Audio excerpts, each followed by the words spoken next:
Bos, saya ada idea konten baru. Konten apa? Hook dia lain sikit. Boleh tarik perhatian. Tak payahlah.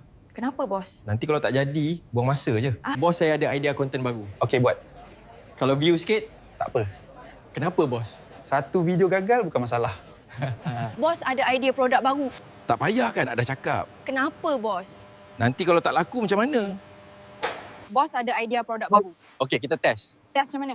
Launch sikit dulu. Tengok market react macam mana. Kalau tak jalan, Kita belajar. bos, kita run ads. Tak payah.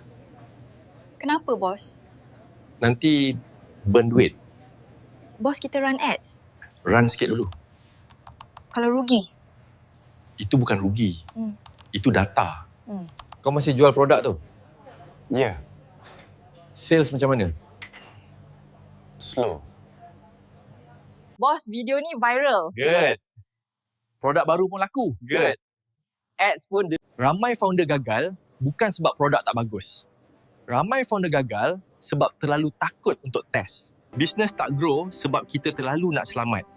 Sedangkan orang yang berjaya adalah orang yang paling banyak mencuba.